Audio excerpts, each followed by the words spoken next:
Hello Melgoers all over the world! We are here in El Nido, Palawan! And this episode, bibigyan ko po kayo ng tips kung paano po ba mag-DIY going here from Puerto Princesa. Convenient ba siya? Magkano ba yung nagastos namin? Advisable ba siya? Lalo na sa mga senior citizens. Pero syempre sa mga hindi pa po nakasubscribe dyan, please do subscribe at i-like at i-follow nyo na po kami sa aming mga social media accounts. So ano pa nga ba ang gagawin? Tara na! Go with me, Mel! I just want us to go, drop everything and just go. Good morning everyone, and it's super early talaga because it's only 3:30 AM. At pupunta tayo sa may El Nido. At syempre, doon tayo sa may budget way. So, ang pinaka pwede kayong makatipid going to El Nido ay via Puerto Princesa. So, kaya super aga nung kinuha naming flight. Parang didiretso na kasi kami sa may El Nido. So, meron pang 5 to 6 hours na travel via van. And then, from there, sa may El Nido proper, hindi pa doon yung hotel namin. Itinodo talaga namin. Doon kami sa may Nakpan beach na area. So, another 45 to 1 hour pa siya. So, all in all, parang mga 6 to 7 hours yung travel namin. Isama mo pa yung aeroplano, isama mo pa yung galing sa may bahay namin. So, mga 10 hours travel talaga yung gagawin natin. Kasi nga, tipid. So, kung gusto nyo naman at meron naman kayong budget, pwede naman kayong mag-direct flights sa El Nido. Yung Air Swift ata, yung nababasa ko. Pero mahal siya, nasa 10,000 to 12,000 yung pamasahe round trip. Samantalang ito, yung Puerto Princesa, parang nakuha lang namin siya ng 1,800. Bali ka na. So, ang laki ng difference guys, nasa may 10,000 pesos. So, tsatsagain nyo talaga. So, kaya, ayan, super aga talaga namin dito. Yung pa namin pinakaayaw namin na flight guys. Yung mga bandang 4 AM to 9 AM, yan yung pinakaayaw namin na flights. Kasi ang hirap pumanap ng Grab from Malabon. Taga Malabon kami, ang hirap makahanap ng Grab papunta sa airport. Yung palabas pa lang sa amin, ang hirap na. So, wala. Gusto natin makatipid. So, worth it naman. Imagine, makakatipid tayo ng 10,000 each. So, dalawa kami na Enzo, 20,000 yung matitipid namin kapag hindi kami magda-direct flight. So, ayun na nga lang. So, tsaga-tsaga lang tayo. So, medyo mahaba-habang biyahe pa yan. So, samahan nyo po kami dahil ipapakita namin sa inyo na komportable ba from Puerto Princesa going to El Nido. And this is our first time na pupunta sa El Nido. So, bibigyan na rin kaagad namin kayo ng aming first impression. Plus, ito yun guys, kumapit kayo kasi ito yung parang, hindi naman first time, parang ito yung second time na mag-i-stay kami sa hotel na super expensive guys. It's 42,000 pesos. Wow, ang yaba. Yes, 42,000 pesos. Pero 3 nights naman na yun. So, syempre, ipapakita namin yan sa inyo. And more. Kasi hindi na kami makakakain. Kasi surprisingly, it's 4:05 pa lang. Pero, boarding na kami.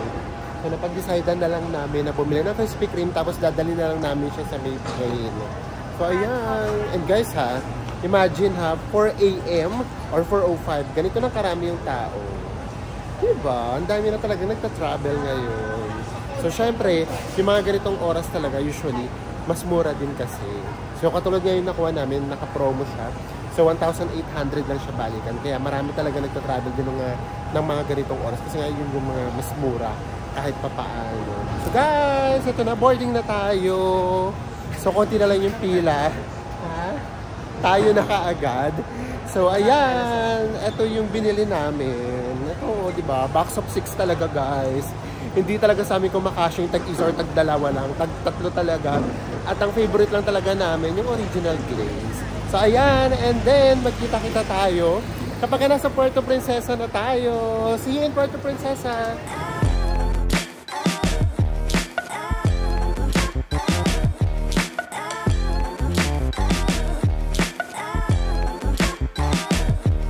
Guys, touchdown Puerto Princesa.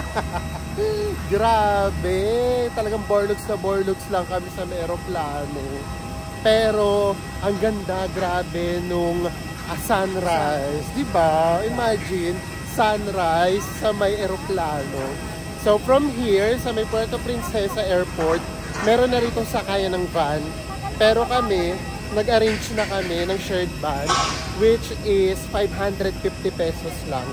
So, kapag online kayo naghanap sa mga Facebook page, nagre-range siya ng 550 to 700 pesos. So, kami, nakuha namin siya ng 550. So, super mura na yon. Kasi nga, nakikita ko usually 700, 650, ganyan. So, ganun ha. Kapag titingin din kayo sa mga Facebook pages, paano yung pinakamura? Syempre, yun yung kunin ninyo. And, wag kayong magbabayad in advance. So, wala itong bayad in advance, kaya safe na safe. Pero, ang hindi namin alam, kung paano namin malalaman kung saan yung van namin. So, wala naman sinabi kung saan kaming gate lalabas or may hawak ba silang pangalan namin. So, let's see. Daming tao, guys. At least dito maraming foreigners. Alam mo. Puno-puno ang toilet. Siyempre, toilet muna tayo, guys, kasi 5 to 6 hours yung travel time natin. Going to El Nido. Guys, tapos na tayo mag-CR and then tapos na rin tayo mag-refill ng tubig. Kasi nga mahaba-haba talaga eh. Yung ating tatahakin. So, ang question now ay paano natin malalaman kung saan yung van natin.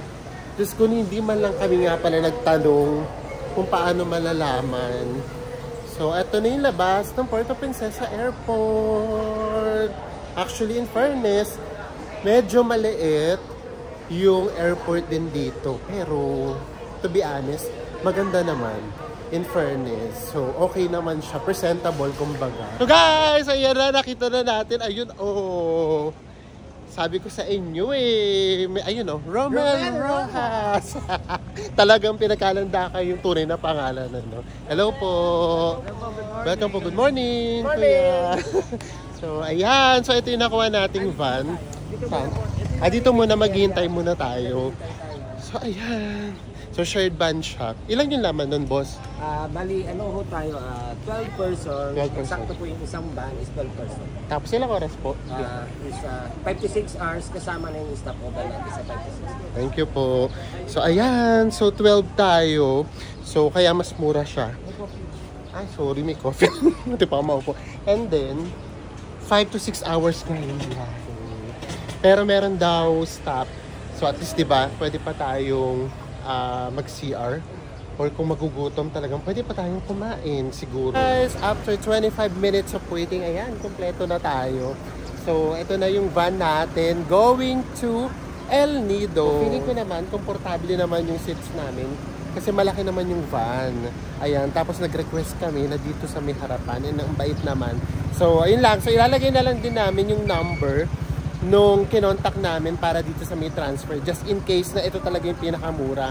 Pero kung may mahanap pa kayo na mas mura pa, so go kayo doon. So ilalagay ko na lang yung number sa ibaba.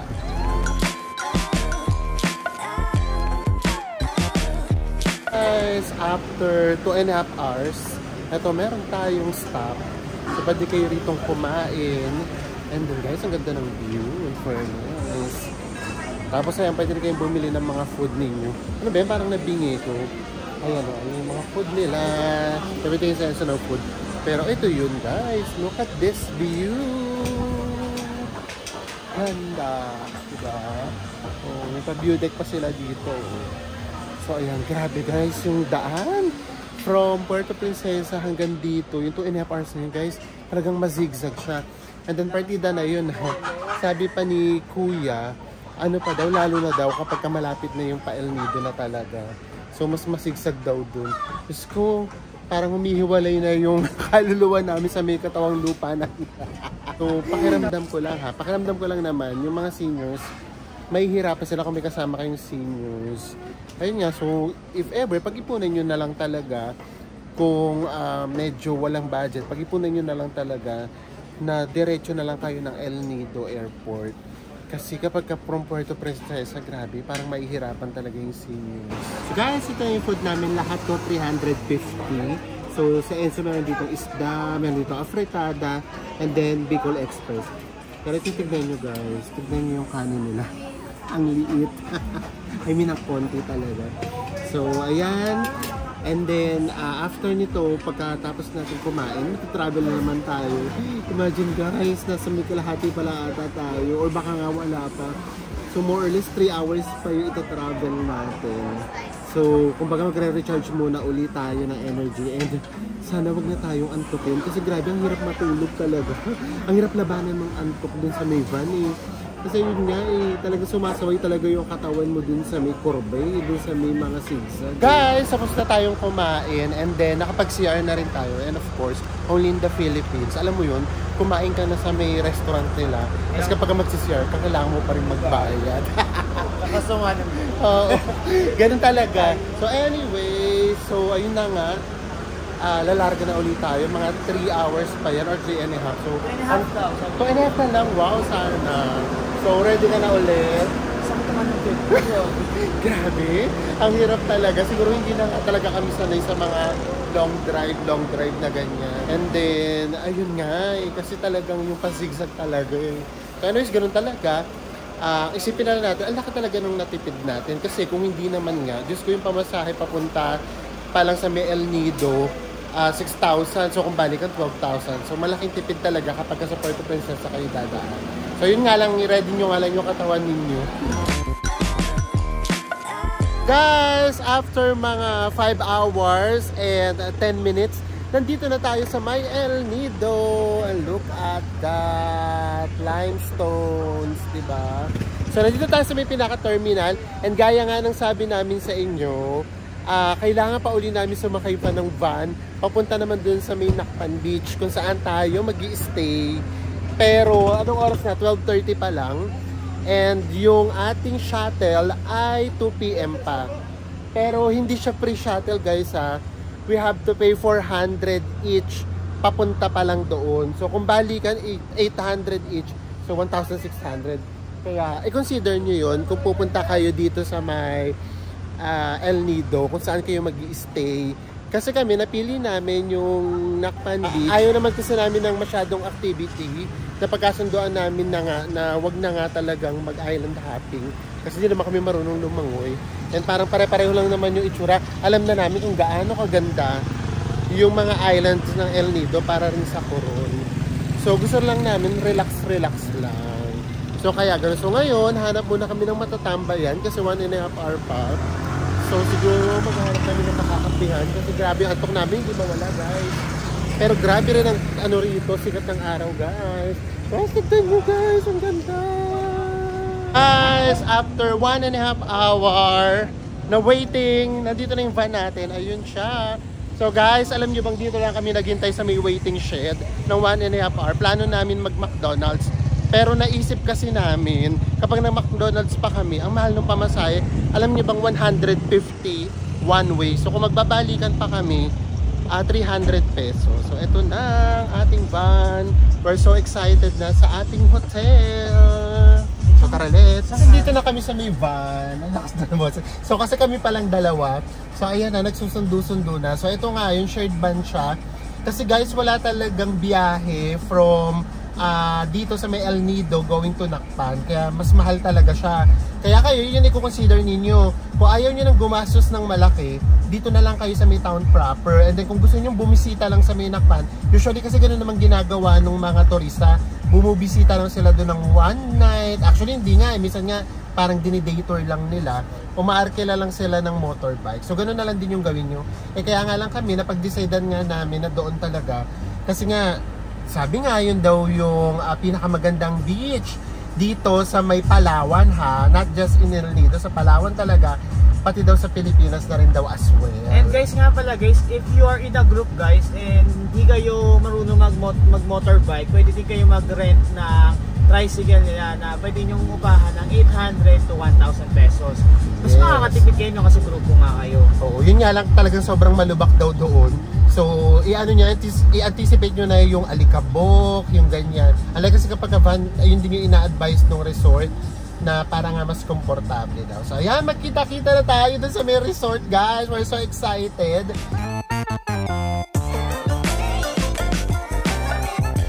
Guys, after ng mga 40 to 45 minutes, we are here na sa ating hotel, which is Nakpan Beach Resort. So, syempre, bibigyan pa rin namin kayo ng resort tour and room tour. Pero sa next episode na yun. May social dito. Ayaw pa kuha yung bag namin. Sila meron magdadala. Sila na daw. Guys, grabe. Uy, guys, 42K. For 3 nights naman yun. So, ayan na. Pupunta na tayo. Ayan, naligaw na kaagad tayo. So, pupunta kaagad tayo sa kanilang reception area. Nakapag-check-in na tayo. So, after na 13 hours of travel, mula yun sa amin hanggang dito na diretso sa Lakpan. Kasi umalis kami doon sa may bahay namin ng 2 AM.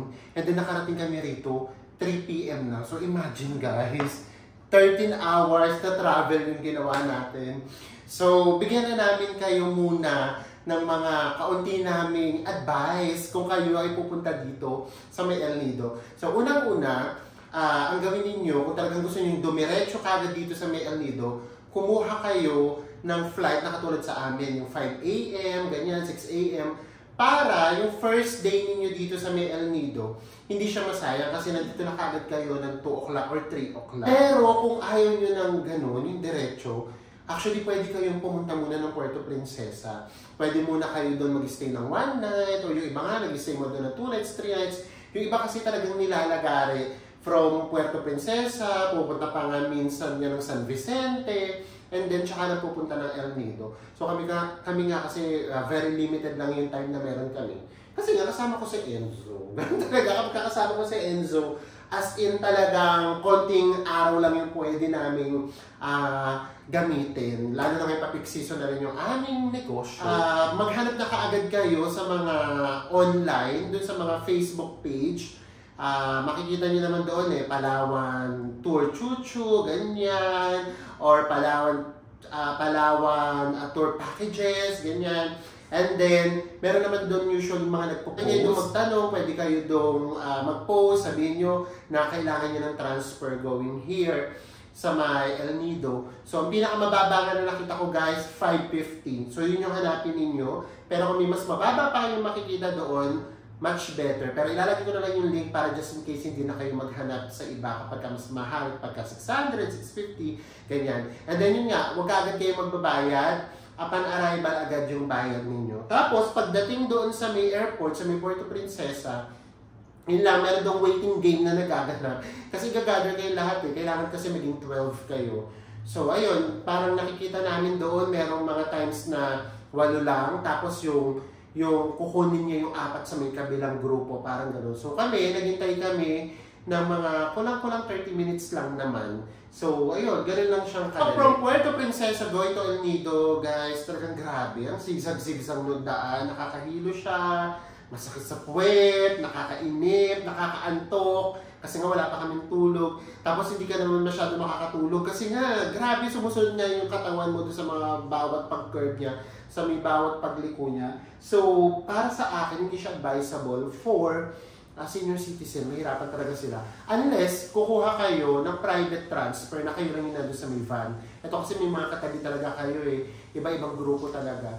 Or yun nga, pag-ipunan nyo na lang na mag-direct flights kayo. Kasi meron naman direct flight, Manila to El Nido, or medyo mas malapit, Manila to San Vicente, para 2 hours na lang yung San Vicente going to El Nido. So yun nga lang, mas mahal talaga siya. Pupunta kayo dito sa Lakpan, kailangan nyo pa uling sumakay ng van, which is 400 pesos. Tapos, each yun pwede rin naman kayo mag-tricycle down na 800 to 1,000 pesos. So, ayun. So, kamusta yung aming 13 hours na biyahe? Sobrang nakakaloka siya. Kasi wala naman kaming choice guys. Gusto namin magtipid kasi nga mahal yung direct flights. Pangalawa, kulang kasi kami sa may oras. Kung hindi lang, pwede naman kami dumaan ng Puerto Princesa. So finally, nakarating na rin kami sa may El Nido. At tagal na rin namin pinaplano pumunta rito. Hindi kami matuloy-tuloy.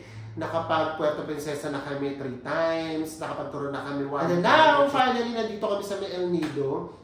And then, dumiretso kami dito sa may Lakpan. Wala kami masyadong ganap. Hindi kami mag-island hopping kasi mamaya yung panahon mag-iba-iba, magpa-reserve kami. Tapos bukas pala, uulan, makancel, mahirap pa yung magpapa-refund ka pa.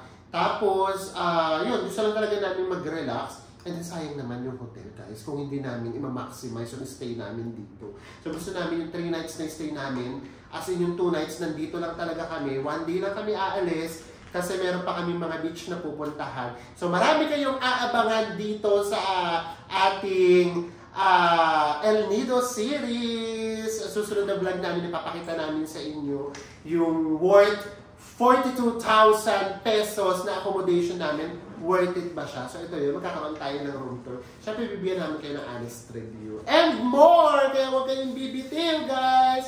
Magsisimula na ulit tayo ng bagong series. And dito yun sa may El Nido. Magkita-kita po ulit tayo sa mga susunod pa nating travel vlogs. Bye, everyone!